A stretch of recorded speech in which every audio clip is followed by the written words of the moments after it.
Well, the only thing we're consistent in these days is being fucking inconsistent as it finishes Newcastle United 2, Tottenham 2. Romero with a brace against us. Goodness me. How's everybody doing? I hope you're okay. I didn't get into the early hours, so absolutely nutty wrecked, but still motoring on. We get a point out of yesterday's game, and you know what? If somebody had told me prior to the Manchester City game, we'd get 7 points out of Spurs, Manchester City, and Everton. And I'd probably, rip your arm off for it. But in the big scheme of things, after, absolutely earning the points against Manchester City, after dominating and having a fantastic display all around, great team performance against Everton, I must admit, going into two home games, I was expecting to get 6 points out of it. We've not started in the best of ways. A point against a very poor, pale imitation of previous Spurs sides that I've seen. They came for a point. They got a point. That was their game plan all along. Time waste, drop to the floor, fanning about on goal kicks. You name it, they did every trick in the book to try and get through and escape St James's Park, which we have made into a little bit of a fortress recently. They tried every trick just to get out with a point, and they did that at the end of the day. Um, Newcastle United, for our part, I didn't think we looked anywhere near the team that we looked against Everton. There was one or two changes. I think it was two changes, in fact, with Tonali coming into the team and Jacob Murphy. And I think that was just devised to continue and to keep giving us a little bit of energy, some fresh legs in there. They'd been rested against Everton for the large part.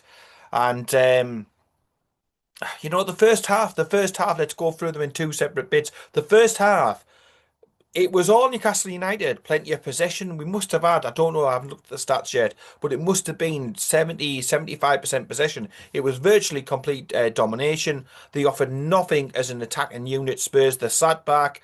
They had the deep bang, what we historically struggle against, breaking down the lower block. We were passing the ball across the back, passing through the midfield. There was one or two little bits of good movement, some great drops of the shoulders, some good crosses getting put in, but we just weren't creating, a load of chances. They didn't absolutely, they didn't even test the keeper in the first half. The closest that we came was the Joe Linton shot that absolutely nutly smacked the post and came out. That was to be as good as it got. But nil apiece at half time, and I said at half time on the audio that you'll hear on the podcast when it comes out on Monday that I've seen this sort of game before, and I was looking at their bench. They had attacking options to be able to bring on that could change the game in the second half. So I wanted Newcastle United to, again, as I wanted them to be honest in the first half, to start brightly, energetically, and really go for Spurs. But again, it never ever really came, did it? Bruno came on at half time for Sandro Tonali. Spurs were chucking in a couple of very meaty tackles. The referee was shite and shocking. I'm not sugarcoating the performance by blaming the referee at all. I'm not. But he was shite. He wasn't protecting any of the players. He wasn't blowing the whistle where you thought he should do. He didn't bring out a card to calm the situation down. So it just didn't really help one little bit. He was absolutely shite. But yeah, changes at the half time. Bruno comes on. Tonali goes off. Hopefully Tonali is okay. We don't want him to be out and missing for any sort of time. But I think it was through some sort of impact in the first half. Fingers crossed on Sandro. But Bruno comes on. And I thought he was magnificent. He was one of our best players on the day. He gets the goal. He gets, he's the difference maker again. An absolutely fantastic, beautiful strike. Unstoppable. I know the Spurs keeper's been criticised, hasn't he, recently? But there's no stopping those sort of goals. And you're thinking, finally, we've got the goal. We've got our noses in front. This is a shocking, awful, terrible Spurs side who are playing shockingly and terrible and not really offering anything going forward. You're thinking, look, see the game out. We haven't played well. Get the 3 points. Nah, never that easy as it been a Newcastle United supporter. And straight away, we give them an equaliser. Easy as you like. It's ones apiece. And you're like, oh my word. There was groans and there was moans around us. But look, still time left in the game to be able to get the second goal and a paper over the cracks. As that's what we all felt around where I was sat. Now, we go ahead again in the game through a penalty kick. Now, to me, looking at it, first of all, I was shouting for it. Of course you would. Any home fan with that sort of tackle would be shouting, would be screaming, would be stomping to get a penalty kick when he's pulled down in the box. But on seeing it back, I mean, I got in, what, before 2 this morning and I'm watching the goals back. Glutton for punishment, I realise. Um, but it's soft, isn't it? It's a soft one. It went to VAR. The referee went over to check the monitor. He awarded the penalty, so he obviously clearly saw that there was something in there. For me, if it was against us, would I like it? I wouldn't. Do I think that goes on 4 or 5 times in the box during every single Premier League game? Yeah, I do. So I think Spurs can feel a little bit hard done by on that one. I'm expecting Nick Voltemade to step up and take the penalty kick after the absolute beauty that he's got. I think it was against Wolves, wasn't it? Totally, nutty, unstoppable. But no, Nick gives the ball to Gordon. He's the penalty kick taker. That's been assigned to him before the season even started. So he gets the ball, and look, he's done nothing, has he? He's done absolutely nought in about 20 games. So at this time, I'm shitting bricks here. Really concerned, really, really worried. It's a pressure moment, a pressure situation. We've seen him miss penalties before. Big Nick is stood there and he's giving him the ball, and I'm just like, I said to Carl, oh my word, I don't really feel comfortable about this. Um, but he takes the responsibility. He handles the pressure ever so well. Now Spurs, the keeper's coming off the line, coming up, having a few words. You've got Spurs players walking into the box. They're wanting to push it. They're wanting to slow it down. They're wanting to heat the pressure up and continue to ramp it up and ramp it up to try and put Gordon off. But to be fair to him, to give him credit, he didn't let any of that distract him. I want to get onto Gordon and his performance in a little bit. But yeah, he takes the ball. Eventually, after far too long, up he steps, bang, into the back of the net. Keeper goes totally wrong. 2-1. And at that late stage of the game, you're thinking, we've played the get out of jail card. We're going to get the 3 points and then head into the Burnley game. And that was generally it. You thought that we'd see the game out. But no, it didn't go like that at all. We sat back and we dropped back and we tried to defend a 2-1 lead against an absolutely awful Spurs team who'd offered nothing really up to this point. I know they'd got the equaliser, but it was a gift. I mean, it is the season, isn't it? But, um, and you drop them back and you drop them back and the clock's ticking down and it's ticking down and you just keep the fucking ball, get out. And then we change the shape. We drop an extra centre back in. Shea comes on in stoppage time. So 5 at the back, right? That should be ultra defensive. We should definitely see this out.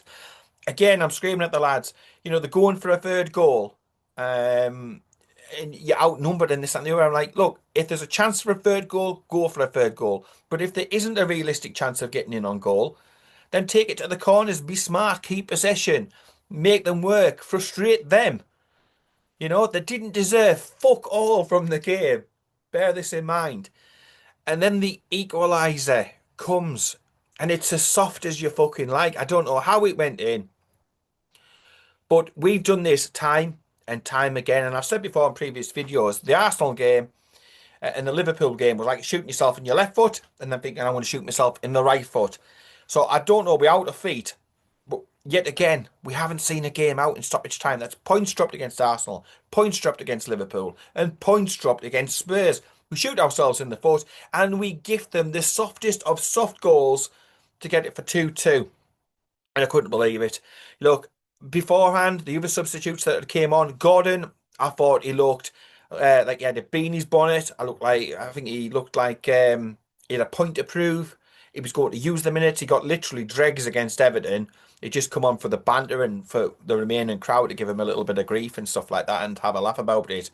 Today, he got a sizable chunk of time. I thought he played fantastically well. He got down the left wing a couple of times, got some good crosses in. There was drive, there was determination. He was pissing lightning bolts for a lot of that performance. It was like the Anthony Gordon of old. So fingers crossed out of this game could come a return to form for Anthony Gordon on the domestic scene. He's been really good in the Champions League. He needs to transfer that form over week in, week out, or at the moment, every couple of days in the Premier League, domestically, in the Cups. and in the Premier League. But I thought he was a real bright spot. Bruno throughout was brilliant. The celebration was just in front of us when he scored his goal. He went in to the disabled supporters area just in front and had a moment with one of the fans down there. Fantastic. Mr. Newcastle United. But I thought in general his performance was really, really good. Good passing. He was trying to get forward. He was taking set pieces. He nearly scored directly from a free kick as well. His corners were really, really good. Passing good. His goal was absolutely fantastic and out of here. Um, I can't praise him enough. On the other side, Murphy came off, who was to me absolutely and utterly shocking, to be honest. He didn't even have an average game. He was had a really, really bad game. Alanga came on, was certainly a bit more direct. Got some running done, tried to get a couple of crosses in, was nowhere near as good as what he was against Everton. I think he was slightly robbed maybe of a start, to be honest, because I thought his Everton performance deserved to keep him in the team, but it was not to be. I think he was the player who was absolutely fell down when through on goal. That everybody around me was screaming for a red card, and I must admit, yeah, we got lucky with the penalty, but look, they got lucky with that because that should have been a red card. He was through on goal, hacked down. It's a clear and obvious one for me, but the referee was just a bottle job throughout. And talking about bottle job, look, we bottled it at the end of the day. 2-1 up into stoppage time. 9 fucking minutes. I don't know how he can work that one out. He needs to go on a telling the time type course, that ref. He needs to go back to referee school year one, I think, to be honest. But 9 minutes, it was never that for me. We conceded, what, 5 or so minutes into stoppage time. Typical Newcastle United. We shoot ourselves in the foot, and there goes another 2 points flushed down the fucking toilet, gone. And there was just a sense of frustration, disappointment as we head out, out of the turnstiles last night, and I made the long journey back down to home because, like I touched upon before, after a great performance against Man City, a great performance really against Everton, results and everything all taken into account, you were really looking against a very, very poor Spurs side to push on to make a difference. 6 points should have been the aim for this week. 2 home games after what we've had should have been the chance to kick on and get a little bit of consistency going in this campaign. But typical us, we do everything the hard way. So we get a point, we have to move on, dust ourselves down. It'll be friends reunited at the weekend because Martin Dubravka will be coming back with Burnley. Scott Parker as well, he'll be there. So there's plenty of connections there between the two clubs. But we've got to put this out of our system. We've got to put in another performance like what we did against Manchester City, another performance that we put against Everton. And it's annoying because you can see how good this team is and how capable it most definitely is. But the more times we keep doing this, the harder it gets to get into sort of any form of European competition next season. So, it's another speed bump. It's another inconsistent performance, but the season for not just us, but for most clubs has been a story of inconsistency. One or two good results, and then a couple of shit ones, and that is how everybody is seemingly finding it. There's a huge. I think the game itself, the Premier League, just seems to be changing. It's getting a lot closer, a lot more competitive. And it's the teams that can hold the nerve, that can see out 2-1 victories when you're 2-1 up in the 94th minute, that'll make the European spots this season. And we can't. We have to learn. We have to learn very, very quickly. And we have to find solutions and answers to the problems that we've got. But look, I'm still looking quite, optimistically at the rest of the season. Vissa could well be back on the bench this weekend. And boy, did we need a striking option. I thought during the game, Volta Messi, he had a fantastic opportunity. I think it was cleared off the line. He had the chances. He showed some great footwork, but I think he did look tired as the game went on. No other option. Sean Eve on the bench. He could have thrown him on. He didn't. Perhaps it is too much of a step, too much, too soon, too quickly. But we need that other option, that plan B. We need to be able to say, look, if this hasn't worked, can we go to another thing? Can we bring even Visser on for a Jacob Murphy and go two up top and really go for it and change the shape and that sort of thing?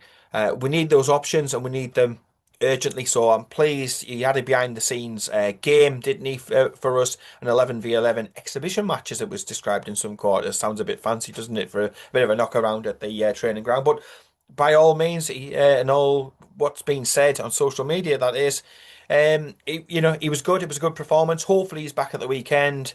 And I think with Visser back, hopefully the Tonali situation isn't too bad. We've now got the two lads back at fullback, and they seem to get through, the game okay. I thought they were one of our, well, two of our better performers on the evening, getting up and down. And I mean, I think it was it Lewis Hall? I think it was Lewis Hall who came close as well with an effort. So, we got our two fullbacks back. They are quality, they are class. Offensively and defensively, they offer so much to our team, our club, and our system. So they're back. They're, obviously fully fighting fit. We're missing Pope. I'll touch on the goalkeeper situation just before the end. But if we get Visser back, the midfield that we've got, we've still got a good second half of the season to be able to come, and I still think we'll be there or thereabouts when it comes to the reckoning for European competition, whether that be the Europa League, whether that be the Conference League or whatever, or Champions League, whatever it comes, you're grateful for whatever competition you can get at the end of the season because the competition is fierce this season. So many teams capable of beating each other that literally anything can happen. And I will just finish off on the goalkeeper thing. I put a post up today. We've been linked with Trafford again, £30 million. Is that good value? I'll let you decide that one. We've got Ramsdale in goal yesterday. Two shots really faced. Two goals conceded. The second one was particularly soft. But I've been quite impressed. I think his distribution is so much better when he plays. The defence plays higher up. They trust him to play balls back. I think there's lots of advantages for Ramsdale. He will come with a £20 million price tag at the end of the season if we want to take the option up on him to bring him in from Southampton. Um, so there is that. £20 million for Ramsdale. We paid £4 million for a loan fee for him, so that's a £24 million package. You've got Nick Pope, going to be missing for 3 weeks. He's got a problem, probably be back for about Boxing Day. Does he come back in? Does he come onto the bench? Does he have to earn his way back? Again, interested to hear your comments on this goalkeeping one because I'm getting lots of different voices, different opinions, different points of views, all that sort of things in the comments across Magpie 24/7. And it's a difficult one. Pope on his day is a great shot stopper. His catching's terrible. His distribution is even worse, but he's a great shot stopper. I think Ramsdale is good on everything. He's good at distribution, good at catching, good generally at shot stopping. Take yesterday out of it, but not excellent in any of those things. Then you've got John Ruddy on the bench, probably in his dressing gown last night because it was a bit cold, wasn't it? But he should be nowhere near the first team. And it's then whether you spend £30 million, that's the reported figure, 30 million quid on James Trafford, who turned us down in the summer, who went to Manchester City to be the number one, and then along come Donnarumma. Easy for me to say. 25 he is. Somebody said to me last night, 25. I said, I thought he was in his 30s. He seems like he's been around forever. He looks like he's in his 30s. I mean, I don't know. I feel a little older today, I tell you that, after all this travelling and stuff. It's taking it out of me. But I I don't know. The James Trafford thing, £30 million. Eddie Howe is clearly a massive, massive, massive fan. And from what I saw for when he was in the championship, very, very young, impressive, talented goalkeeper, confident lad, comes out. Is like one of these new type of goalkeepers who like to literally wander, like an Aborigine, type person, wanders about in the outback of Australia. These new keepers like to come for a wander out of the box, and they like to go a little bit too far for my liking. I like the old-fashioned keepers. Stay in your box, stop the ball from going in the net. That'll do for me. But yeah, James Trafford tends to be one of these new style, doesn't he, goalkeepers, and Eddie Howe's a big fan now. Look, I touched upon Championship. He looked very, very impressive. Confident, didn't concede many goals, and he would be somebody that you want to take on. England are interested in him. He's been involved in a lot of the squads and stuff recently. He could well go to the World Cup next year, but to do that, he's going to need games. So he's going to be off from Manchester City, and he's looking for a new home. Eddie Howe is very, very keen. I think the contract side of it and all that, it'll be absolutely fine. They probably already sorted that out last summer. but it was just the chance to go to Manchester City and win everything and this, that, and the other was probably too much. But for many, that will just be a complete no now. You turned us down. You chose Manchester City in the summer when you could have come here. Nah, piss off type job. Some will say, look, Manchester City winning everything, blah, blah, blah, blah, blah. Opportunity to be the number one there, where he was previously, coming through the ranks. That was a big pull. And they'll say, look, bring him in. To me, 30 million quid for a keeper in the PSR world when the budgets are limited just seems like an awful lot of money. Could a loan deal be struck with a view to a permanent? Perhaps could we loan him for this season, maybe next, then look to do something. How does that affect the Ramsdale situation? I don't know. And then you've got Pope. Does Pope hang around? Do we have three keepers? Is it too much? Like a lot of the time, I know Eddie, he loves a goalkeeper, doesn't he? He'll put two on the bench sometimes for Champions League games and stuff, rather than give a youngster an opportunity. But I don't know. I feel like we could do with signing a definitive upgrade, top quality, top class number one option. Is that James Trafford?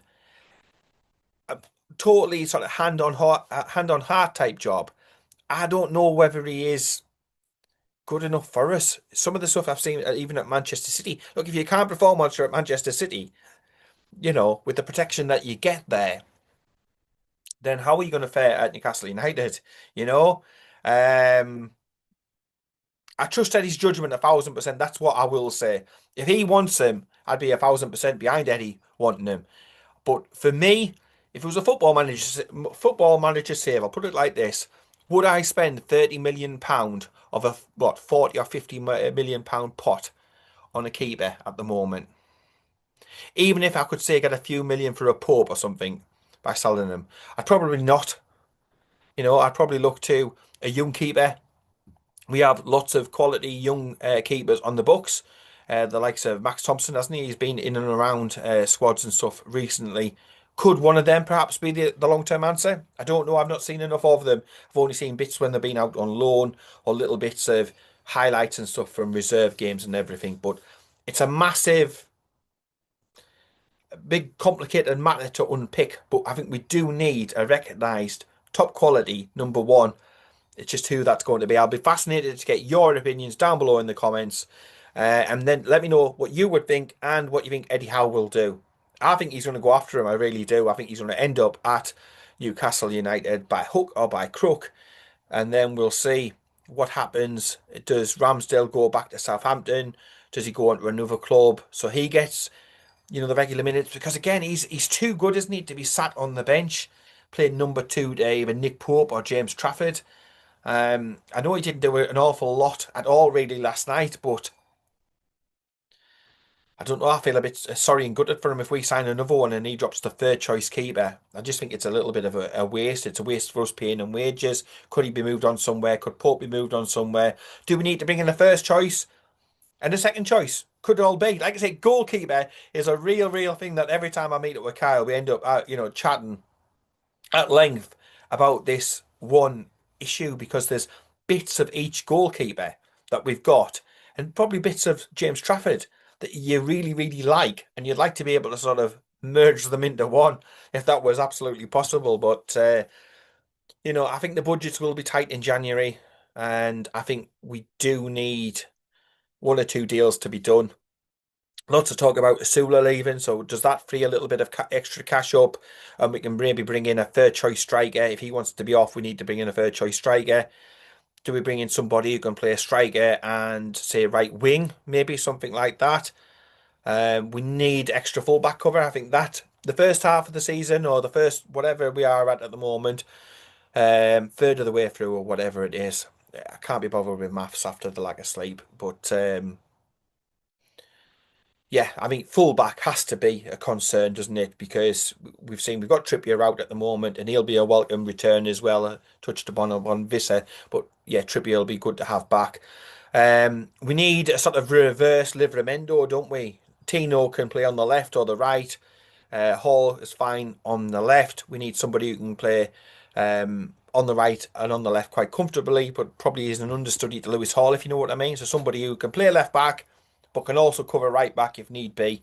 That would be fantastic. So for me, we need full back cover and another striker. If Asula's to go, that's as a bare minimum, I would say. Eddie wants the goalkeeper, and I understand the yearn for a goalkeeper because, like I say, I think we touched on we do need a quality number one.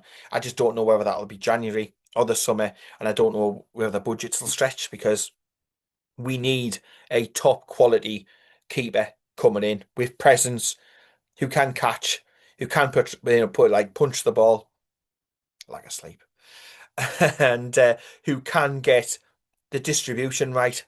Because I mean, I used to have really long hair. And then Nick Pope started taking his goal kicks and lobbing them out, and I kept pulling it out.